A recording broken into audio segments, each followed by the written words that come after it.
El principal de ellos es el pH. ¿Qué es el pH? El pH expresa la cantidad de hidrogenes libres por medio del logaritmo negativo en base 10 y con el signo cambiado. En el cuerpo humano tenemos un estándar de este pH que va a ir de 7.35 a 7.45. Es de vital importancia saber este estándar, porque esto nos va a dar dos típicos casos: una alcalosis y una acidosis. La alcalosis se va a dar cuando el pH es mayor a 7.45. Quiere decir que el paciente se encuentra alcalótico, mientras que una acidosis se da cuando el pH es menor a 7.35. Se dice que el paciente se encuentra acidótico. Bueno, ahora vamos con lo que son las causas de la alcalosis respiratoria. Su principal causa es la hiperventilación.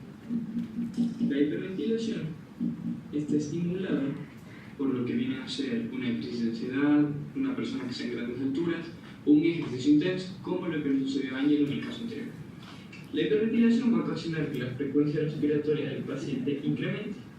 Al aumentar la frecuencia respiratoria, también aumentan las cantidades de CO2 más agua que se liberan. Este CO2 más agua está representado en nuestro medio interno como óxido carbónico. También va a aumentar la cantidad de oxígeno que entra hacia nuestros pulmones, lo que va a desencadenar un aumento de la PO2, una disminución de la PCO2 y un aumento del pH. Entonces vamos a entrar en una alcalosis de tipo respiratorio, que va a ser compensada como una acidosis de tipo metabólico. Los síntomas de la alcalosis vienen a ser lo que es la náuseas, mareo, confusión, vómito, temblor en las manos, y entre otros. Uno de los tratamientos más rápidos que se puede hacer a este tipo de alcalosis respiratoria viene a ser dar al paciente una bolsa para que él empiece a respirar en ella y así de este modo reciclar el CO2 que se elimina. Por esto podemos poner como ejemplo las típicas películas de accidentes aéreos o las novelas cuando una persona entra en crisis de ansiedad. Con este mecanismo entonces vamos a evitar perder tanto CO2 y evitar agravar lo que es la alcalosis respiratoria.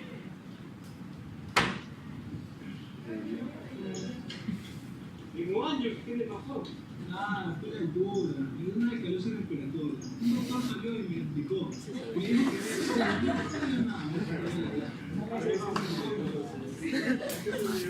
Apareció un doctor y... Mi ángel.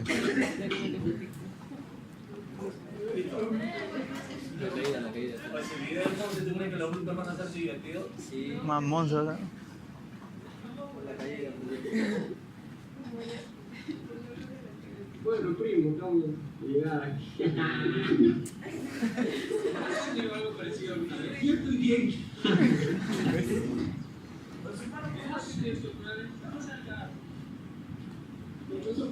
Gracias, gracias. Pero Ángelo, ¿qué te pasa? Es ese rat.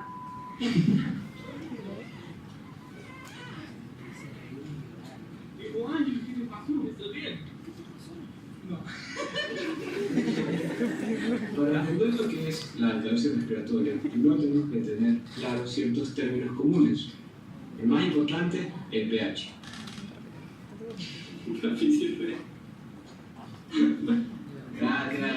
Gracias por el video. ¿Te da risa? Disculpa la calidad de actores, ten en cuenta que son estudiantes de salud. Gracias, gracias. Yo te voy a dejar una tarea similar al que te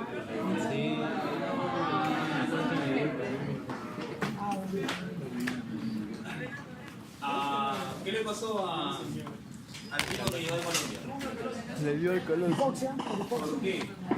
Por el cambio de altura. ¿Qué? Por altura. Ya está bien, por ventilación. Por droga. Acaba de llegar de Colombia a Quito. Bien, Quito tiene una altura cerca de los 400, un poco más.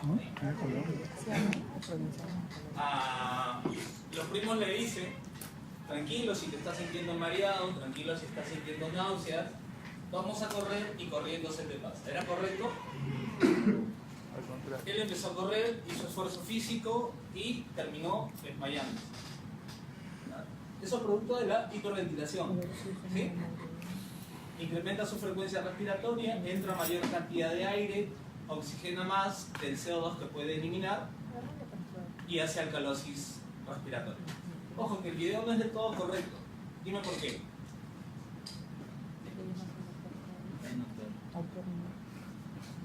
Tú lo habías dicho. Por la hipoxia. Está a más altura, tiene menor presión de aire dentro del pulmón y por lo tanto la frecuencia respiratoria se incrementa, pero la cantidad de oxígeno que ingresa debería ser menor. Eso es discutible.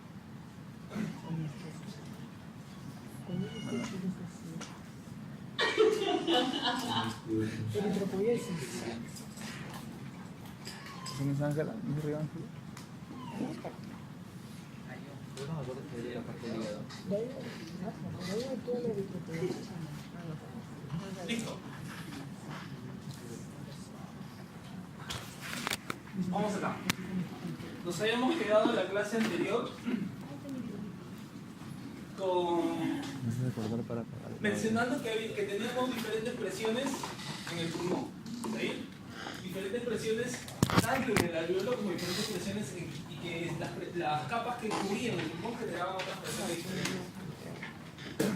Normalmente la presión atmosférica es de 760 milímetros de mercurio. Esto digo normalmente porque es la presión atmosférica medida a 0 metros sobre el nivel del mar.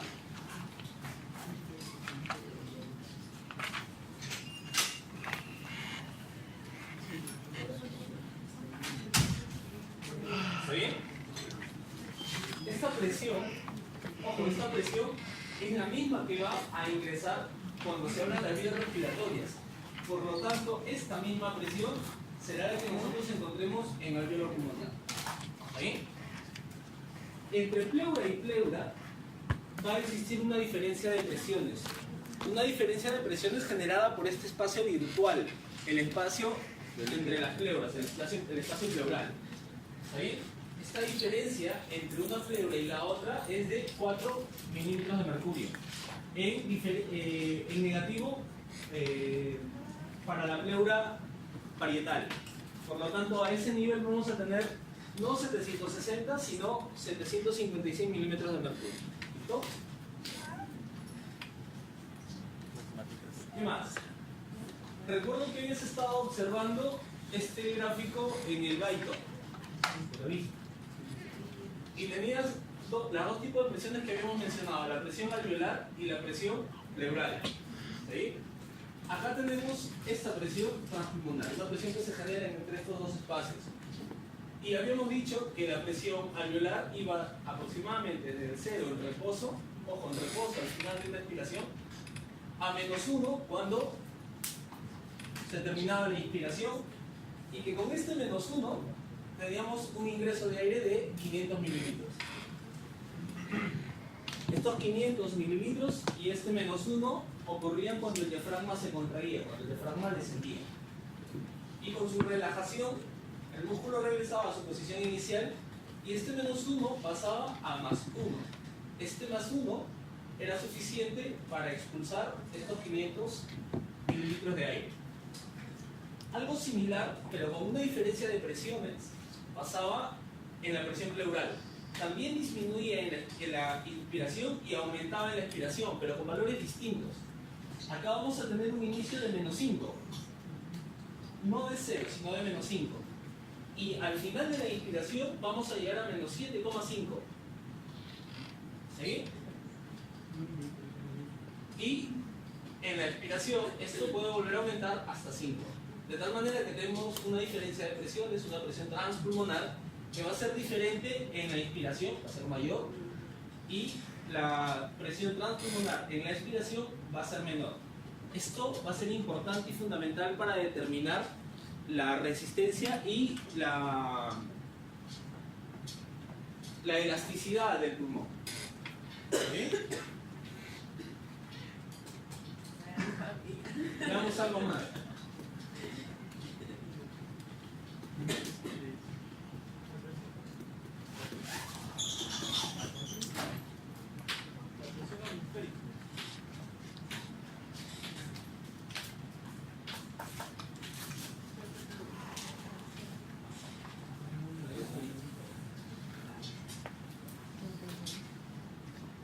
¿Lo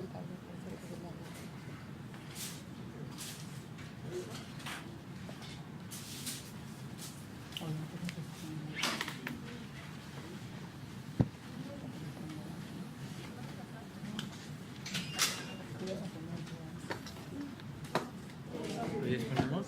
¿Puedes poner bien? Sí, ponemos, pero no sé qué. ¿A quién le toca? ¿A quién le falta? Yo solo quiero ¿Quién falta? cambio de gato, lo único que uno de los dos. ¿No ha salido? Aquí me han abierto ese. No me quiere sacar, no me va a sacar. Si te saca a ti, te saca el último.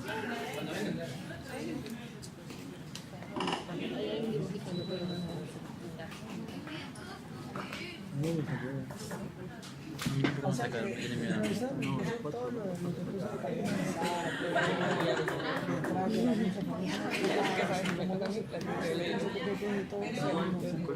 Al final no solo los cuadritos y los que están al final. Salgo, tú sales, nos apoyamos, yo agarro Pero me lento. equivoqué. Bueno, pues saqué mal cálculo. Ahí no te Al final la cabeza se contrae y hace que baje. por lo menos te doy mi dedo de habilidad. Pero no estaba en el no, tú lo buscaste, yo lo hice, pero no me acuerdo. Me hicieron las 3 de la B y yo marco las 4. Me dijeron que la 4 de la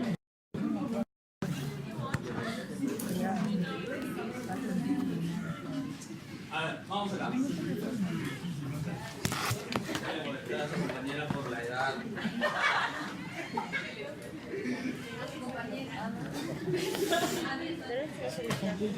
Ah, no, me refiero a... ¿Qué tenemos ese dibujo? ¿Yo lo he hecho? ¿Tú lo has hecho? Sí.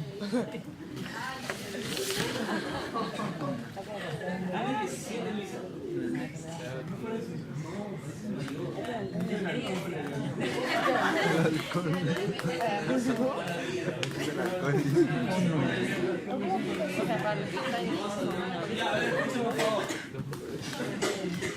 Cuando el pulmón está en reposo, yo te he dicho que afuera hay 760 milímetros de mercurio. ¿Listo? Y que normalmente al interior también hay 760 milímetros de mercurio. ¿Listo? Están equilibradas estas fuerzas en reposo. ¿Listo? La glotis está cerrada al final de la inspiración. Están equilibrados. Vamos a usar otra unidad de medida. ¿Listo? Pero entiendes que las fuerzas están equilibradas en este momento. Vamos a utilizar ahora.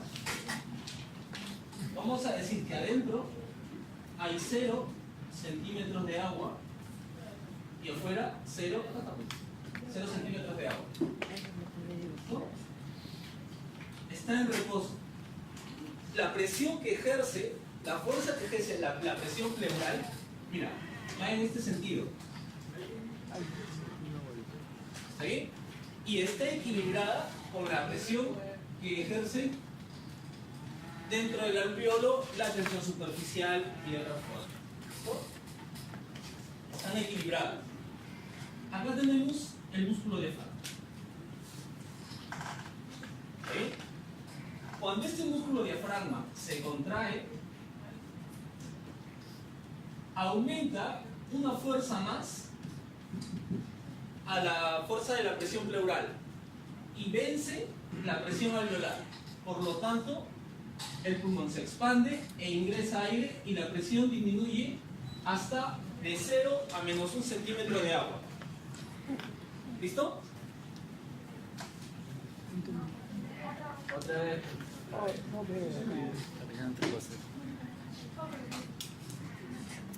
¿Acá estás? ¿Están en equilibrio? No. ¿Sí? Está. Mira. Acá tienes el diafragma. Ya. El diafragma está adherido a la pleura parietal. ¿Está bien? Cuando respiras, el diafragma se contrae y por lo tanto desciende. Es una fuerza que jala hacia la caja torácica, hacia abajo, para que se expanda. Como desciende, se aumenta una fuerza a esta fuerza, a la fuerza de la presión pleural que busca expandir el pulmón. ¿Listo? Si sumas, ¿quieres hacerlo matemático? Presión pleural, estábamos igual a la presión alveolar. ¿Listo? Ahora se ha sumado a la presión pleural la fuerza de contracción del diafragma. ¿Listo? Y ya no va a ser igual, ahora va a ser mayor que la presión alveolar. ¿Está bien? Esta diferencia hace que se expanda. ¿Y cuánto es esta diferencia? Menos 1 centímetro de agua. ¿Ahora qué va a pasar? Pues este pulmón, este diafragma, se va a relajar. ¿Listo? Esta relajación va a sumarle una fuerza en este sentido. Es decir, ya no va a ser, ya no vamos a estar acá en inspiración, vamos a estar en expiración, y esto va a ser de la siguiente manera: la presión pleural, de este lado la presión alveolar, pero más la fuerza de relajación del diafragma. ¿Y esto cuánto es? 1. Sí, doctora, menos 1. Esto es más 1 centímetro de agua.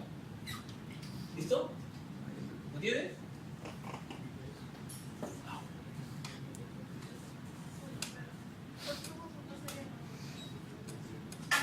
No, al final, pues te digo que es, al final termina en más 1. Pero lo ven en YouTube. Dime.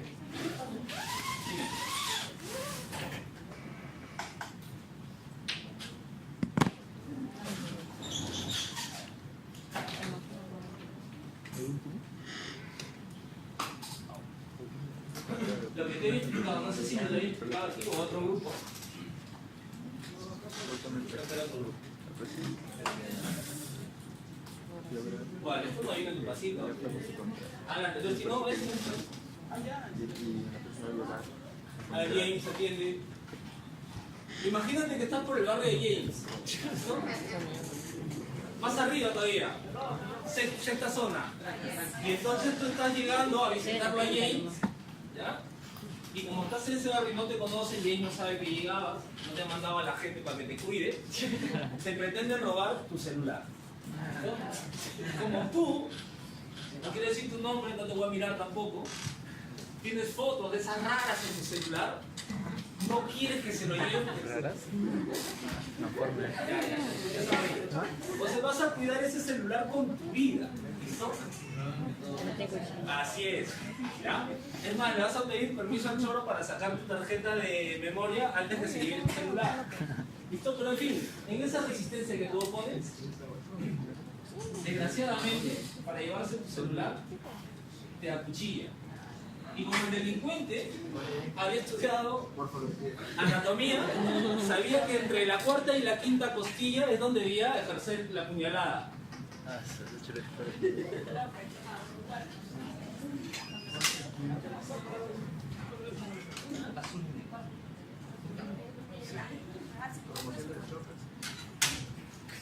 ¿Está bien? ¿Listo? Hasta el cuchillo, ven. Entonces, como él sabía, morfo 1 y morfo 2 se acuchillan entre cuarta y quinta costilla. ¿Listo? ¿Por qué? Porque él sabía que cuando existe integridad en tus pleuras, las presiones pulmonares o alveolares están equilibradas con las presiones pleurales. ¿Listo? Está en equilibrio. Pero si él rompe esta membrana, la presión atmosférica va a ingresar. Va a ingresar de tal manera que va a colapsar a este pulmón. ¿Listo? Y a eso lo conocemos como neumotórax. ¿Está bien? Va a colapsar ese pulmón. Nunca lo va a colapsar totalmente, porque primero van a colapsar las vías antes del pulmón. ¿No crees que eso? No, cualquiera. Sí. ¿Estás preguntando por qué? Ya está poniendo para el pasito, dice, para el pasito. No te voy a informar sobre el tema. Vamos sobre la hemantosis. La hematosis principalmente, ojo, principalmente es intercambio de gases. ¿Está bien? Es intercambio de gases que se produce en el organismo, intercambio a nivel alveolar y intercambio a nivel de los tejidos. Ojo, es una forma sencilla de decirlo, pero tienes que tener en cuenta que para que este intercambio suceda hay muchos factores que intervienen. ¿Listo? Hay muchos factores. Entonces, cuando yo te pregunte qué es hematosis, ahora, universitario, de la UPN, no vas a decir intercambio de gases, profesor. Puedes empezar por ahí, pero de ahí tienes que explayarte. ¿Listo? Otra de sus funciones del aparato respiratorio, el control del equilibrio ácido-base del organismo. ¿Listo? Esto también a partir de los gases presentes en la ventilación. Y otras funciones, bueno, teníamos acá en las mucosas respiratorias algunas masas de tejido linfoide que tenían presencia de células del sistema inmune y que ejercían la función de inmunidad. ¿Listo? Como inmunología. ¿Qué más? Vamos a tener además una secreción mucosa que va a ayudar a filtrar la respiración. ¿Sí recuerdas cuando eras chiquito, verdad? Y tenías tu moquito y te lo comías. A bajar. Y se jaló. Ya está. Si te traigo recuerdos, tenlo con la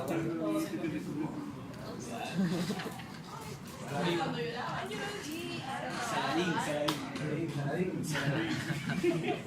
Esto es simplemente para que recuerdes la clase pasada. ¿Está bien? Vías aéreas, empieza a nombrarlas para pasar rápido, por favor. Esto es laringe. Junior. Genial. Laringe. ¿Qué sigue? Laringe.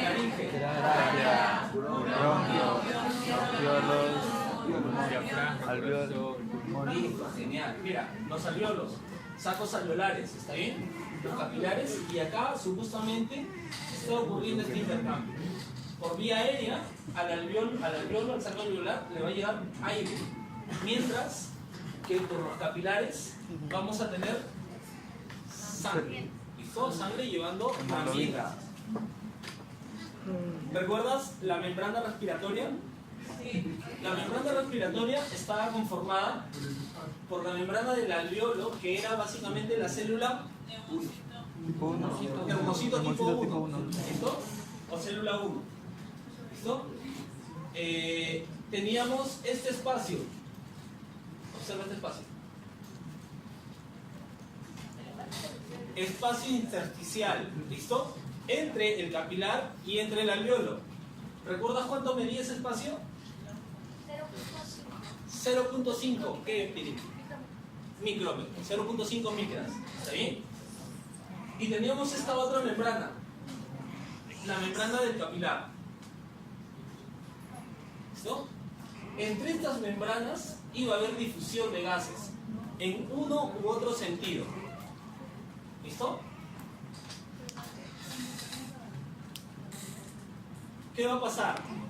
Básicamente el intercambio gaseoso a nivel alveolar se va a dar acá.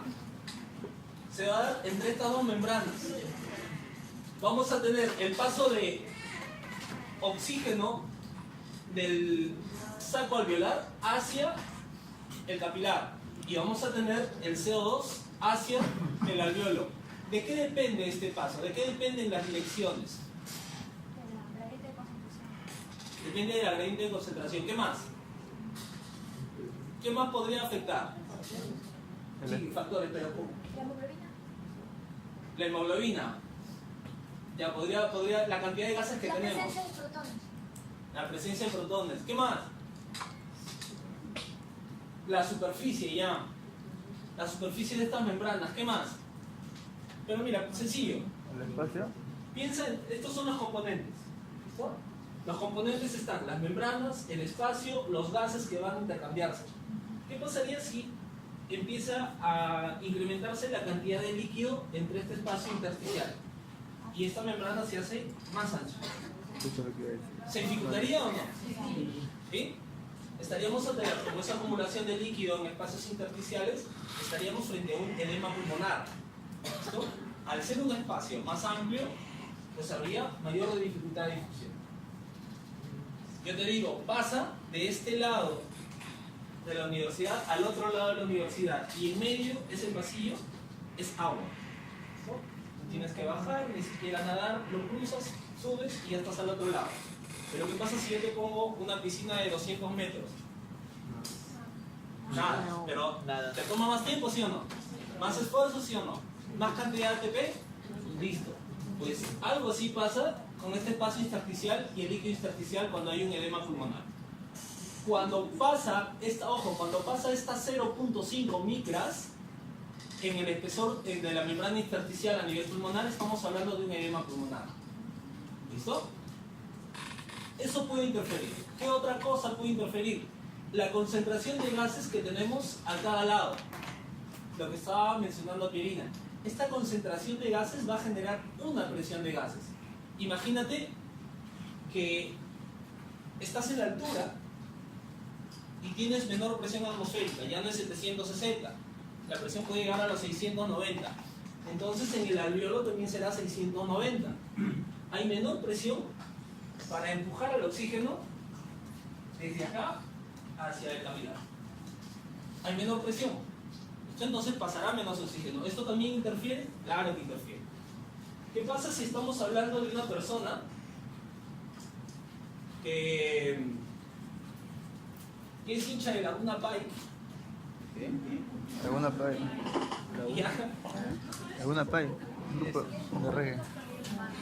Ya, ¿qué pasa si estamos con una persona que está muy expuesta a humos ambientales? ¿Listo? Y ha empezado a generar fibrosis a nivel de los pulmones. Y este neumocito en este alveolo, ¿sí? Ha empezado a fibrosarse. Es decir, esta membrana ya no es tan elástica, ya no es permeable, no va a permitir el paso de gases. ¿Está bien? Esto también puede afectar a este intercambio gaseoso a nivel alveolar. ¿Listo? Y así pueden haber otros factores. Mira, esto es clásico para pregunta de examen. Clásico. Tienes que entenderlo, no memorizártelos, entiéndelos. ¿Por qué? Porque no te los voy a preguntar, son factores. Te puedo poner un caso, ¿ya? Y que tú interpretes a partir de este caso qué es. ¿Qué factores determinan la difusión de un gas a través de la membrana respiratoria? Primero, el espesor de la membrana. Lo que te mencioné cuando te hablaba del edema pulmonar. ¿Listo? ¿Qué otras cosas pueden determinar esta difusión de gases? La superficie de la membrana. Por ejemplo, empiezan a morirse estos neumocitos, empiezan a fibrosarse. ¿Listo? Esto va a ocasionar también cambios en la capacidad de difusión de esta membrana. ¿Qué otra cosa? El gradiente de presión entre dos lados de la membrana. A mayor altitud, o cuando hay una acidemia, una alcalemia. El coeficiente de difusión de los gases, la ley de Fick, y ahí te la repasas. Ojo, para eso te mencioné. Apunto acá. Ley de Fick.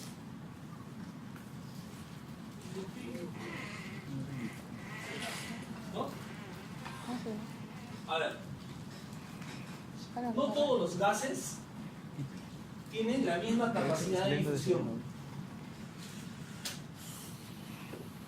No todos los gases tienen la misma velocidad de difusión. Hay algunos gases que difunden con mucha facilidad y por lo tanto para hacer pasar de una membrana a otra, pues no necesitan mucha presión. Y este es el caso del CO2. El CO2 difunde muy fácil de una membrana a otra. Básicamente depende de la concentración de este gas. Y pasa muy rápido. El oxígeno demora un poco más. El oxígeno necesita más presión, su difusión es más lenta. Tal es así que el CO2 pasa 20 veces más rápido que el oxígeno. ¿Listo? La velocidad de difusión del CO2 es 20 veces más rápido que la del oxígeno. Ahora, esta es la ley de Henry. ¿Cuál es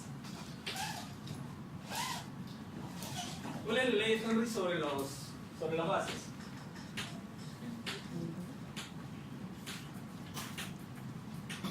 Mira,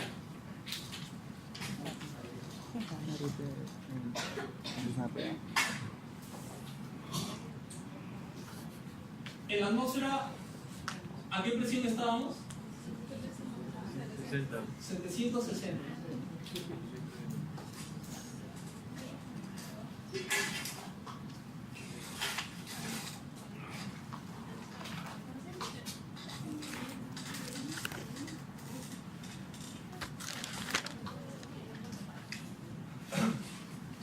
Ahora dime, 760. ¿Pero qué gases tenemos en la atmósfera? Nitrógeno. En mayor cantidad. ¿Qué otro gas? Oxígeno. ¿Qué otro gas? CO2. Vamos a ponerle ion. ¿No? Ahora, la ley de Henry dice que las presiones parciales de los gases van a ser igual a la presión total de la mezcla. ¿No? Estamos hablando de la presión atmosférica y estamos hablando de que tiene 760 milímetros de mercurio de presión.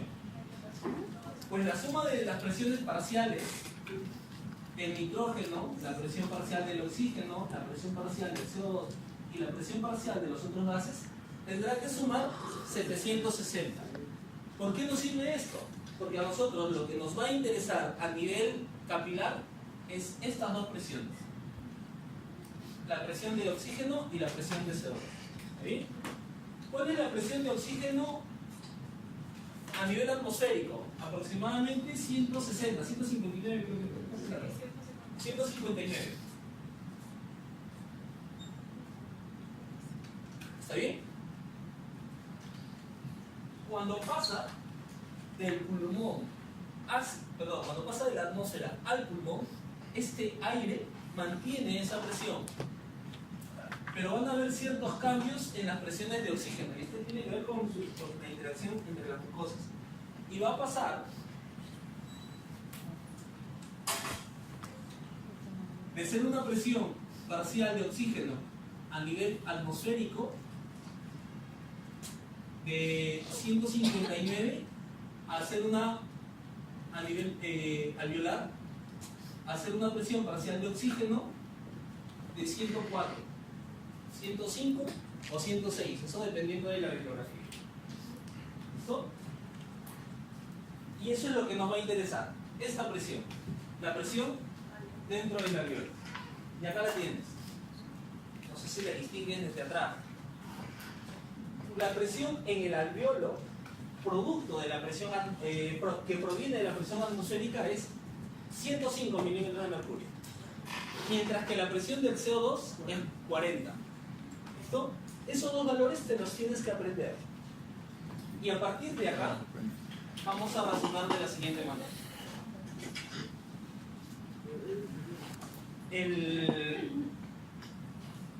Parte de la circulación tiene el sentido de retorno venoso. En el retorno venoso tú estás trayendo sangre de los tejidos. Sangre que tiene muy poco oxígeno o menos oxígeno que la arterial y que tiene mayores concentraciones de CO2. ¿Está bien? ¿De cuánto es esta sangre? Este oxígeno, que acá es 105, y CO2 que es 40, acá, cuando estamos recogiéndolo de los tejidos, vamos a tener una presión de oxígeno de 40 y una presión de CO2 de 46. ¿Está bien? ¿Por qué? Porque acá hay mayor concentración de CO2, ha pasado esta concentración de CO2, ha incrementado las concentraciones en el capilar venoso, esto incrementa la presión a 46. El oxígeno se ha quedado en este capilar y solamente, en el tejido y en el capilar solamente tenemos 40. Y en este sentido va la circulación hacia el alveolo pulmonar. A este nivel tenemos un intercambio. El intercambio siempre busca llegar al equilibrio. La presión de oxígeno que ingresa con 40 va a salir con una presión de oxígeno de 100. Mientras que la presión de CO2 que estaba con 46 va a pasar CO2 a los alveolos y va a quedar con una presión de 40. Y en estas condiciones va a llegar nuevamente a los tejidos. Presión de oxígeno de 100, presión de CO2 de 40. Y acá hay otro intercambio gaseoso y pasa de 100 a 40 y pasa de ser el CO2 de 40 a 46 por su paso por los tejidos.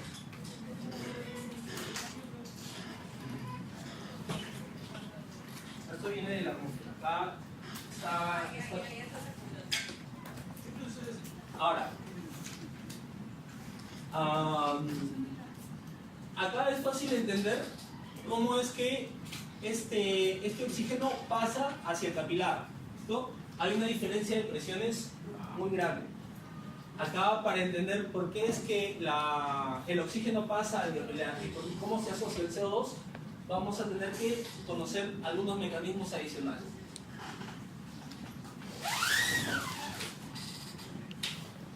Vamos acá.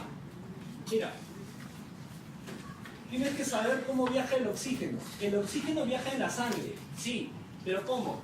Principalmente asociado a la hemoglobina, formando oxihemoglobina. Principalmente porque es casi el 98% de este oxígeno que viaja de esta manera. El resto viaja disuelto en plasma. ¿Sí? Mira, se dice que 1 gramo de hemoglobina es capaz de combinarse con 1.34 mililitros de oxígeno. Entonces, ¿cuánto oxígeno transportará toda tu hemoglobina corporal?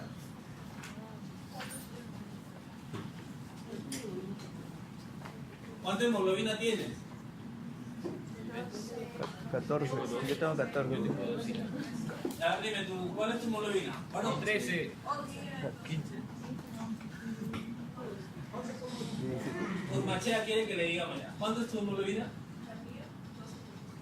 12.5. ¿12.5 qué? ¿Y las unidades? Unidades de la hemoglobina. Milímetros de mercurio es en presión. Gramos de cilindro. Es decir, 12 gramos por cada cuánto qué. Cada 10 litros.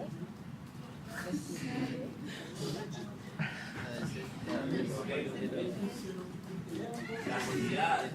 Esto significa que hay 12,5 gramos por cada 100 mililitros de sangre. ¿Listo? Ahora, León Machea puede ser capaz de determinar cuánto oxígeno es capaz de transportar su hemoglobina. Ojo, esto que te estoy diciendo, este cálculo de cuánta hemoglobina puedes transportar, acá está sencillo. Calculas tu volumen de sangre, lo multiplicas por 2 gramos de hemoglobina, tienes la hemoglobina total, y si esta hemoglobina total puede transportar 1.34 mililitros de oxígeno, ya sabes cuánto oxígeno puedes transportar y cuánto puede llegar a tus tejidos. Y por eso es que cuando baja el nivel de hemoglobina, la capacidad de oxigenación baja tremendamente, siendo más sensible en quienes, en niños pequeños y en adultos. gestantes. Gordos. ¿Listo? Adultos mayores. Para una mujer adulta el mínimo es un 12 y para un varón es 13. ¿Hasta cuánto? Pues hasta 15. En niños cambia. Soy En 17 niños como ya yo. no hay diferencias entre varones y Yo mujeres. saqué El mínimo es un 11 14, ¿no? para ambos. O 15. Menos de 11 ya estamos hablando de una hermano, ley. 17. Vamos a dividir de 7, 9, moderada, menos de 7, Sí, etc. creo que el mínimo de mi papá es 13. Eso es con el oxígeno. Mínimo 13. ¿Listo? Es la papá. Ahora con el Son CO2. su mínimo. El CO2 se va a comportar diferente. Entre el 5 y el 7% va a viajar disuelto en Ni plasma. pararse. El 70%, es decir, la porción mayoritaria en frío, doctor, apague por favor el aire acondicionado 2 minutos. Lo que está prendido de verde, aprieten ahí el otro. Ya está, así de el 70% va a viajar formando bicarbonato. ¿Listo? Y el 25% unido a algunas aminas, como por ejemplo la hemoglobina, formando compuestos carbaminos. Igualito, esto te lo tienes que aprender. Pregunta clásica de examen. O sea, si tienes una fija, ya sabes que esta también es fija. Una pregunta sobre este tema te va a ver. O dos. O tres. ¿Está bien? Ahora, mira, de todo esto es importante que sepamos el efecto Aldane. Y el efecto Aldane es el siguiente. La descarga de oxígeno a partir de hemoglobina en los tejidos favorece el transporte de CO2, pero en los capilares pulmonares la oxigenación de la hemoglobina favorece la descarga de CO2. ¿Entendiste? Yo me quedé igual que tú la primera vez que lo leí. Acá lo que tienes que saber es esto. La hemoglobina no es tan buena como nosotros pensamos. No puedes entrar. Es necesaria. Es importante, sí. La necesitamos, sí. Pero no es buena. Tiene un mal corazón. Nos matan. Es una forajida. Es una pichota. Estamos hablando de la Una bataclana.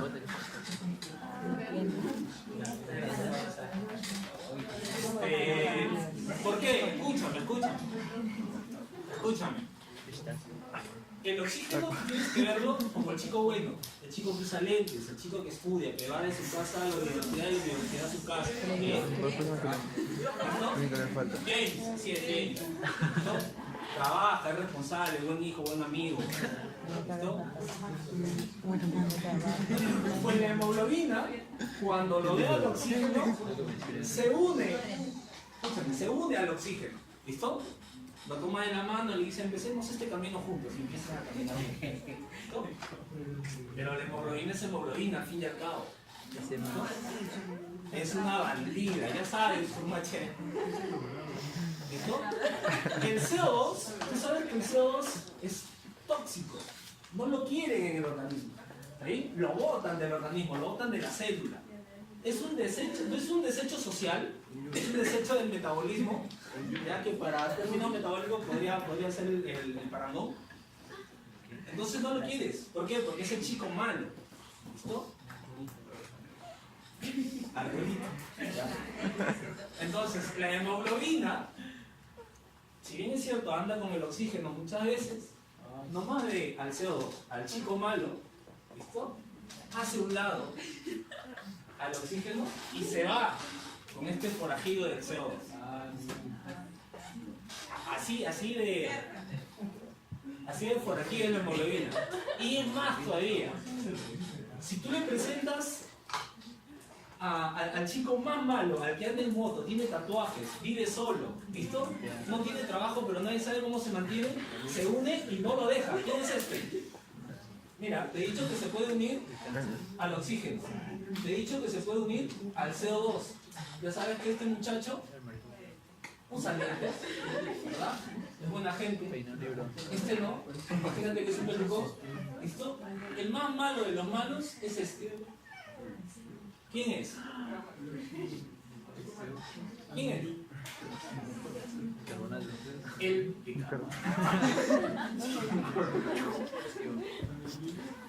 Suerte que es pulmón y no es un cuchillo. Monóxido. Este es dióxido de carbono, el CO2. Y el de abajo es monóxido de carbono. ¿Listo? ¿Producto de qué? Producto de una combustión imperfecta. ¿Listo? Combustión que se produce como por ejemplo cuando estás quemando productos orgánicos, leña. Mucha gente en la sierra cocina con leña, cocina con bosta. ¿Listo? Estos productos son orgánicos, tienen carbono, sirven de combustible, pero su combustión no es completa. No es completa y produce grandes cantidades de monóxido de carbono. Este monóxido de carbono muchas veces se queda en el ambiente porque cocinan dentro de la casa es cerradita, apenas tiene un huequito, ¿verdad? Y esto queda muchas veces en el ambiente y es respirado por la persona que está cocinando. ¿Dónde más? En la combustión de gasolina en los carros. Eso también produce bastante CO2. No sé si tú recuerdas, creo que no, pero antes se cocinaba con querosene. ¿Listo? Ahora el querosene lo hemos dejado para otros usos, lo llevamos bastante a San Miguel, por allá por el valle de por Ayacucho, pasando Huanta. Esa es otra historia. Sigamos. Este querosene también produce CO2. ¿Listo? Esta es una de las opciones elegantes para suicidarse. Ahora se ha escuchado de la conexión de la manguera al tubo de escape, hacen el carro, la forajida me dejó, prendo el carro y me echo ahí a escuchar música. Una radio romántica en la noche, mientras sufres y lloras, vas llenando tu organismo de CO, de monóxido, ¿listo? Te quedas dormido y ya no estás más acá. Si no es eso, ¿cuándo puede pasar? En un incendio, por ejemplo. En un incendio, Por eso es que dicen cuando acá está pendiente una de las ventanas cerradas. Entonces cuando estoy viendo que tengo ventanas en abiertas, sin sentir dolor.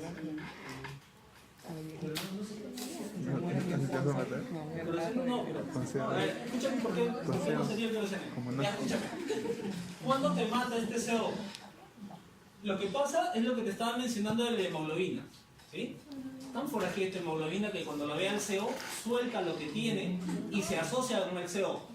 Se une al CO y no lo suelta, no lo deja. Pasa por pulmón, no lo deja. Pasa por tejido, no lo deja. Pasa por pulmón, no lo deja. Pasa por tejido, no lo deja. No lo deja, no lo suelta. ¿Está bien? Y si no lo suelta, tú tienes menos hemoglobina disponible para oxigenar los tejidos. No le va a llegar oxígeno a estos tejidos. Personas que han estado presentes en un incendio y han estado sometidas por mucho tiempo a CO, para recuperarlos se les somete a terapias de oxígeno con una saturación de 100. ¿Sí? ¿Para qué? Para que con esta presión se pueda liberar al CO y empiece la hemoglobina a tener más disponibilidad para oxigenar. Muchas veces incluso se usan cámaras hiperbáricas para incrementar la presión. ¿Listo? Entonces, ojo con esto. ¿Por qué te cuento? Pero cuando fumas, también hay CO. El fumador pasivo asocia entre el 3% de su hemoglobina con CO, mientras que el fumador activo, el que le echa, espera, que si no, así. Perdóname. El que le echa está asociando aproximadamente el 9%. ¿Sí? Con esto no hay problema, no te va a matar inmediatamente porque te estoy diciendo que a partir del 70% de la asociación de hemoglobina te puede matar. Menos del 70% no. ¿Listo? El fumador definitivamente, igualito. El que va cocinando con leña o con querosene, no es tanto el porcentaje, tanto el tipo que lo mata inmediatamente. ¿Listo? ¿Por qué te explico esto? Porque a partir de esta afinidad que tiene la hemoglobina por estos gases, es que vamos a explicar el efecto Altan.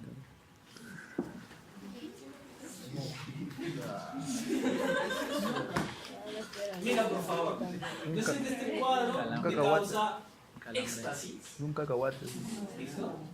Te encanta cuando ves tus moléculas. Escúchame. ¿Qué va a pasar? Miremos a nivel del alveolo cómo se comportan estos gases. ¿Estás ahí? Sí. Ya. Mira, tú vas a tener oxígeno dentro del alveolo. Oxígeno que proviene del aire. ¿Está bien? Este va a ingresar, va a atravesar todas las membranas, va a atravesar la membrana del alveolo, la membrana capilar, va a ingresar a la sangre y va a ingresar al glóbulo rojo. En el glóbulo rojo, ¿a quién va a encontrar? Va a encontrar a la hemoglobina. Pero tú sabes que la hemoglobina no es de esas mujeres que digo, no es de esas moléculas que puedan ir solas por la vida. ¿Listo? La hemoglobina siempre va asociada, en este caso la encuentra asociada a un hidrogenión. Este hidrogenión se disocia, la hemoglobina se une al oxígeno y ahora tenemos oxihemoglobina. Pero este hidrogenión que había estado antes con la hemoglobina se libera. ¿Listo? Pero te dije que en el glóbulo rojo venía el CO2 en forma de bicarbonato. Ahí tienes al bicarbonato. Cuando hay hidrogeniones disponibles, se une, forman ácido carbónico, tienes la anhidrasa carbónica, se disocia y ya tienes CO2. Y este CO2 es entregado al alveolo. ¿De nuevo? Mira que está sencillo, ¿eh? Cámara lenta, por si acaso.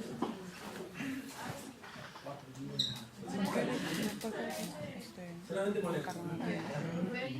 Es que dentro de la No es que entre como oxígeno y salga como CO2. Entra el oxígeno y favorece la liberación de CO2. Del ingreso del oxígeno depende que se libere CO2. ¿Cómo? Así es, doctor. Ingresa oxígeno. ¿Listo? La hemoglobina venía asociada a un ion hidrogenio. Como ingresa oxígeno a gran presión, recuerda que acá estamos a 105 milímetros de mercurio y acá estamos en 40, desplaza a este hidrogenio y hace que la hemoglobina se hunda con el oxígeno. ¿Listo? Ahora, eso pasaría y quedaría ahí. Pero ¿qué tenemos también en el glóbulo rojo? Tenemos ion bicarbonato, que con estos hidrogeniones que han sido liberados va a reaccionar y va a formar ácido carbónico. Pero como tenemos anhidrasa carbónica, se disocia inmediatamente en CO2 y agua. Y este CO2, ojo, no es que el oxígeno se convierta, sino que favorece la liberación. Al favorecer esta reacción, este CO2 es entregado al alveolo. ¿Sí? Hay mucha variedad. Acá, ¿sí? El oxígeno ya se queda pasado por dentro. Y así va a viajar por todo el torrente sanguíneo hasta llegar al tejido. Y ahora, ¿qué pasa en el tejido? Mira qué pasa en el tejido. Vas a tener grandes cantidades de CO2. No hay una presión grande de CO2. De hecho, acá hay una presión de ¿cuánto? No son presiones altas. ¿Por qué? Porque el CO2 difunde con facilidad, no necesita grandes presiones. ¿Y por qué difunde con gran facilidad? ¿Recuerdas que te dije que la hemoglobina era una chica mala? Pues en grandes concentraciones de oxígeno, la hemoglobina presenta más afinidad por el CO2 que con el oxígeno. Entonces ve al CO2, al que le gusta, suelta el oxígeno y empieza a asociarse con el CO2. Ojo, pero esa va a ser una de las formas. Recuerda cómo viajaba el CO2 en sangre. La primera forma, disuelto en plasma. ¿Listo? Otra forma, formando ion bicarbonato. ¿Listo? CO2 más agua forman ácido carbónico, un ácido débil, se disocia en dos iones, ion bicarbonato, hidrogeniones. ¿Listos? Estos hidrogeniones van a desplazar al oxígeno, va a formarse este compuesto carbamino, hemoglobina, hidrogenión, y va a pasar el oxígeno hacia el capilar. Ojo, ¿cómo ingresa este CO2 para formar compuestos carbaminos con la hemoglobina? Muchas veces este ion bicarbonato va a salir del glóbulo rojo haciendo un intercambio con el ion cloro. ¿No? Vamos a tener la formación de CO2 con hemoglobina, vamos a tener también al CO2 viajando libre. Acá lo tenemos. CO2 viajando libre, que puede llegar al alveolo. CO2 unido con la hemoglobina, que es un compuesto carbamino, hemoglobina, y el CO2 formando bicarbonato que ingresa. Cuando ingresa, hay la salida del cloro, de un intercambio iónico. ¿Listo? Se une al hidrogenio, forma ácido carbónico y ya la historia tú la sabes. ¿Listo? ¿De qué más depende cómo se disocia el oxígeno de la hemoglobina? Va a depender de estos factores también. Tú recuerdas esta curva, la vimos cuando veíamos circulación. ¿Listo? Es la curva de disociación de la oxihemoglobina.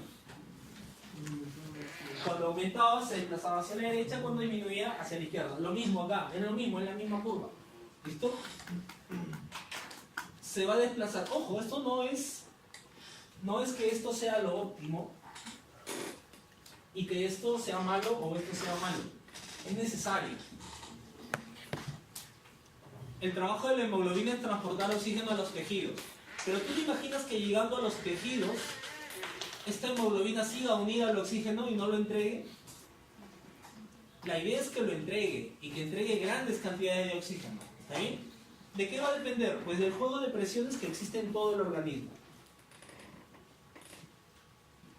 Si es que necesita mucha presión para liberarse, si es que necesita mucha presión para permanecer en la hemoglobina, en un ambiente donde no existe esta presión, se va a liberar. Y eso es lo que pasa cuando ocurren ciertos eventos. Por ejemplo, ¿cuándo va a necesitar más presión? Es decir, se va a liberar más fácil. ¿Me entienden lo de presión?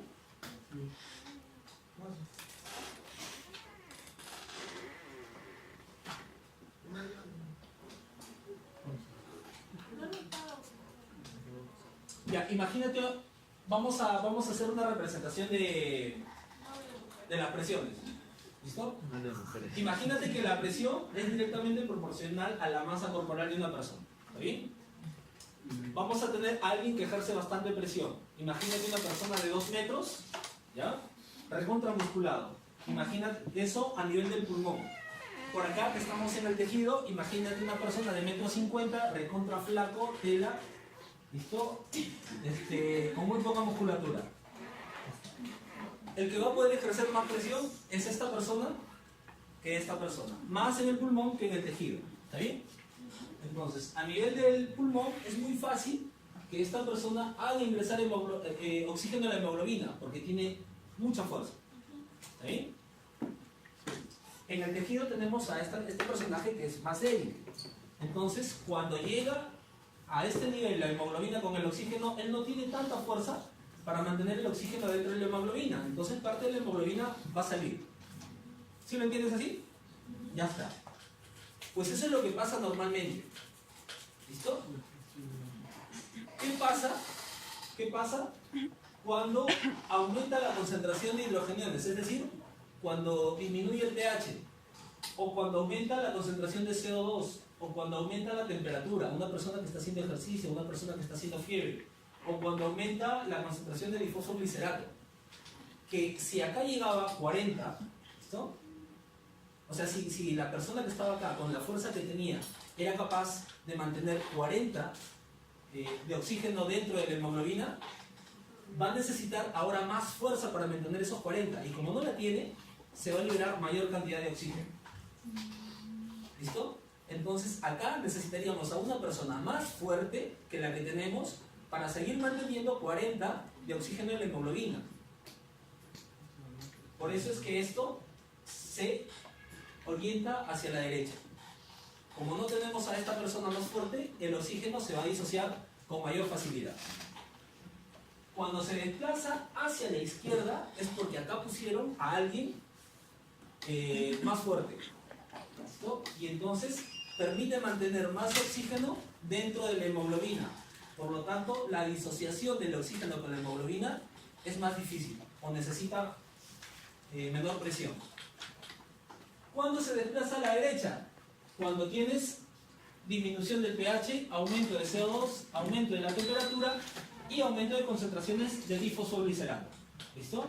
Y todo lo inverso para cuando se va a ir hacia la izquierda.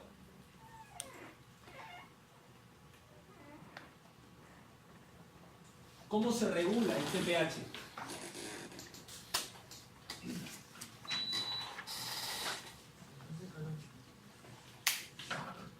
Díganme la hora si no me paso. Ya se pasó. 1 minuto. 9 minutos. Réstame unos 10 minutos de break.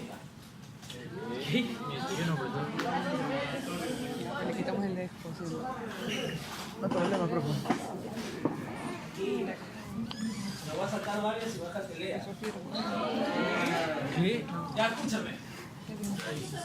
Voy a saltar El varios pH sanguíneo, para que me deje leer. el pH sanguíneo va entre 7,35 y 7,45, ¿está bien? Ya está.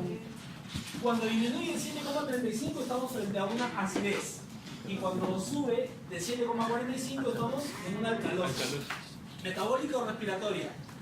No sabemos. Hay que definir algunas cosas para saber si es respiratoria o si es metabólica. ¿Listo? Ahora, pero para esto, para regular este pH sanguíneo, existen 3 sistemas de regulación por BAF.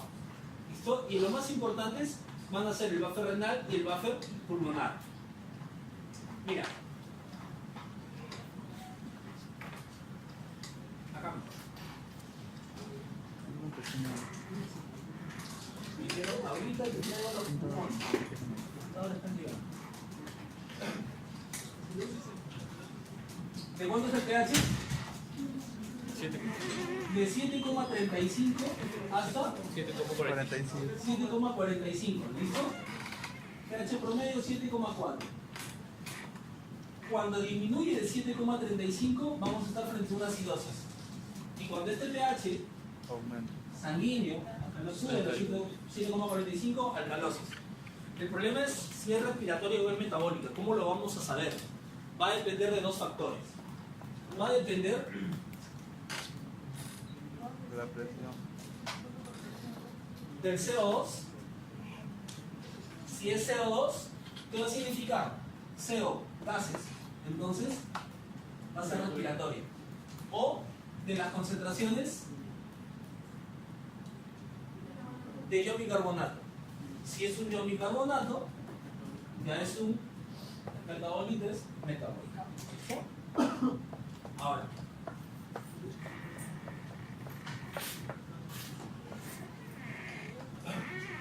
¿cuándo digo que es una acidosis respiratoria?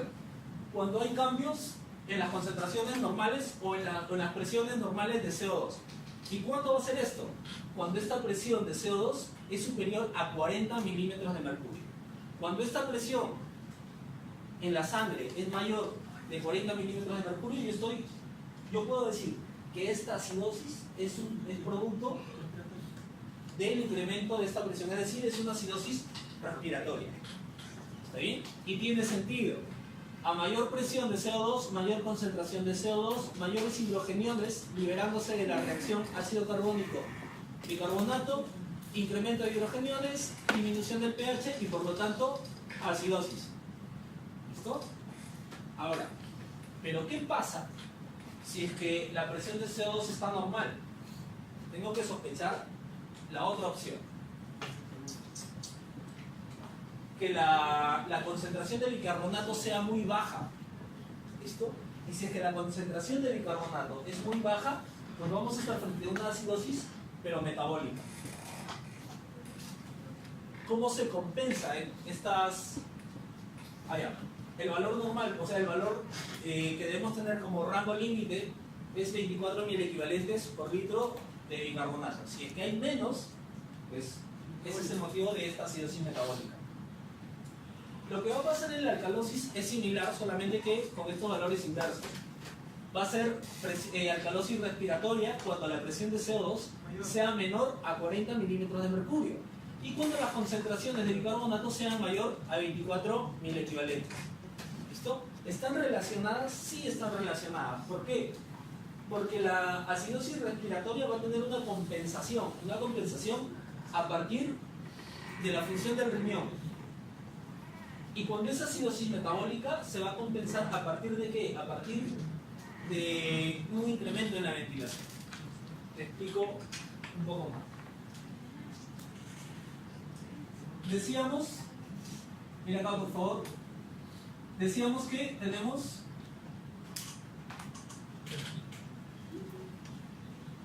agua más CO2. ¿Listo? ¿Qué resultaba como producto de esta reacción?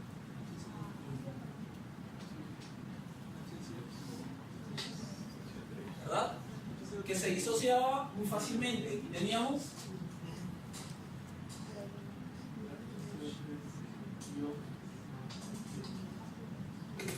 ¿sí o no?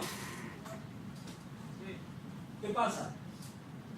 Esto circula en sangre y si es que se incrementa el CO2, si es que se incrementa la presión de CO2, se incrementa los hidrogeniones y se incrementa el bicarbonato. ¿Está bien?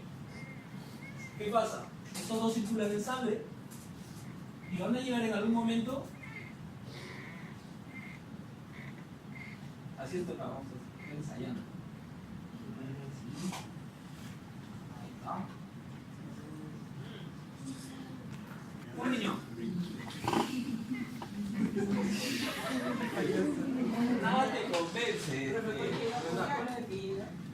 Los dos. Los dos están llegando. ¿Listo? Pero ¿qué pasa? Este bicarbonato es filtrado en el riñón. ¿Listo? Entonces tenemos acá al HCO3. Es filtrado, ¿y qué va a pasar? No vas a orinar.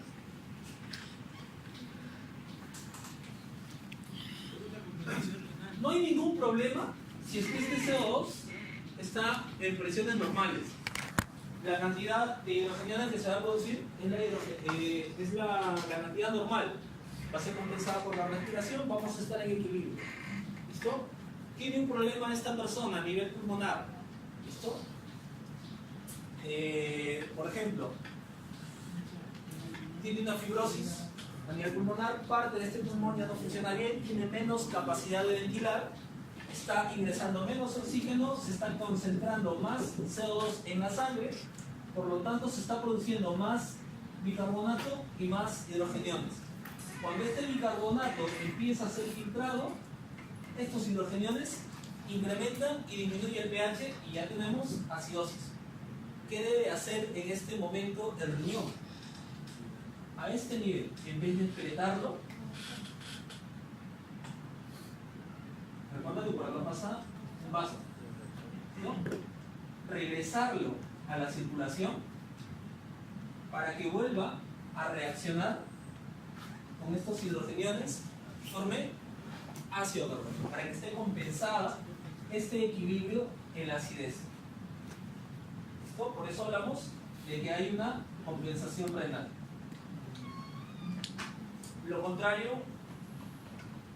en la respiratoria, cuando tenemos bajas concentraciones de hidrogeniones, es que eliminar CO3. Acá no lo regresas, sino que lo ideal es excretarlo para compensar este equilibrio ácido-base. En la respiración, en la acidosis metabólica es similar, pero acá su compensación va a ser a partir de la respiración. ¿Listo? Cuando hay una acidosis metabólica, la respuesta es rápida, la respuesta es inmediata. Tú empiezas a respirar con mayor velocidad para ingresar mayor cantidad de oxígeno. Profesor.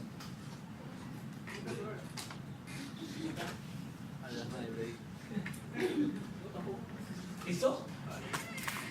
Entonces empiezas, cuando tienes esta acidez metabólica, la concentración ha bajado de bicarbonato, vas a empezar a ventilar con mayor rapidez para incrementar la cantidad de oxígeno. Y cuando hay alcalosis metabólica, lo que pasaba en el ejemplo es que esta persona debería respirar dentro de una bolsa de papel para reciclar, para no tener un aire con gran cantidad o gran concentración de oxígeno, sino con escasa y mayor CO2, de tal manera que se va reciclando, no ingresa más oxígeno y se compensa esta alcalosis metabólica. Pero ahora, esto es lo mismo, ¿ya? Esto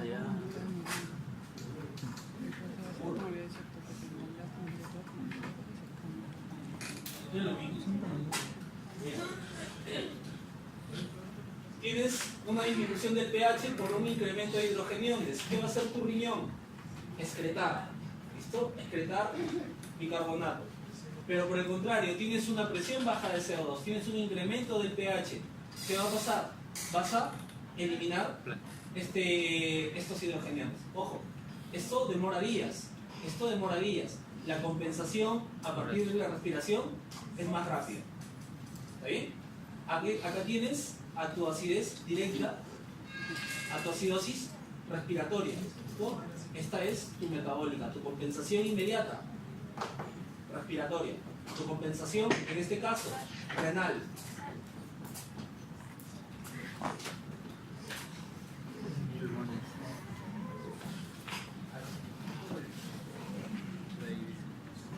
Los plumones, sus plumones.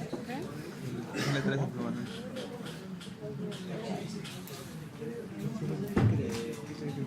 No, me dicen que los pelos chicos siguen acá, debería estar en su medio. No, ellos quieren.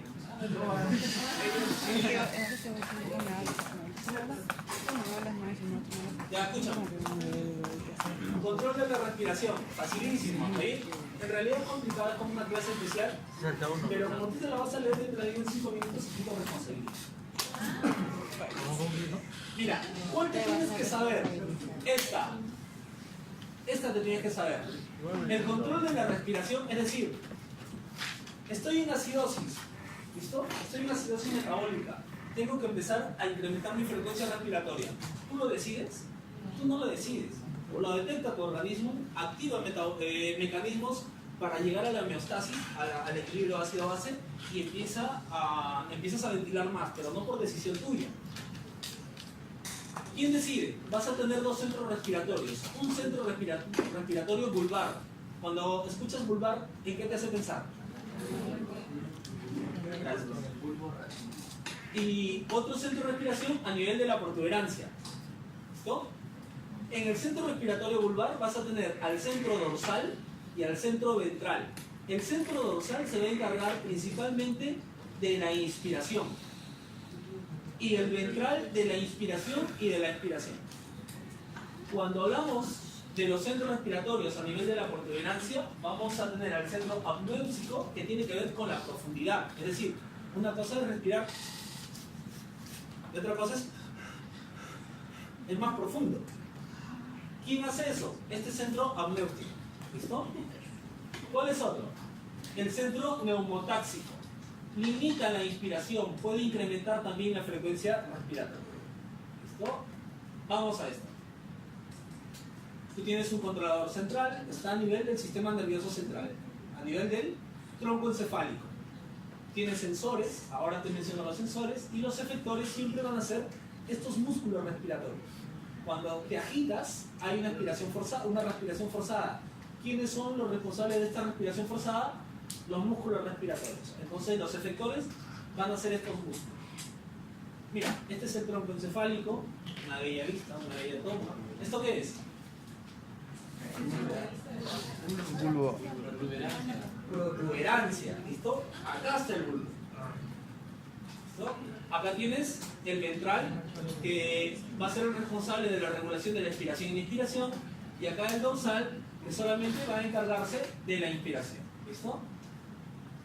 Acá tienes el centro neumotáxico, el centro apnéutico. Recuerda que este centro es el encargado de la profundidad de la inspiración o de la expiración, y este puede aumentar la frecuencia respiratoria.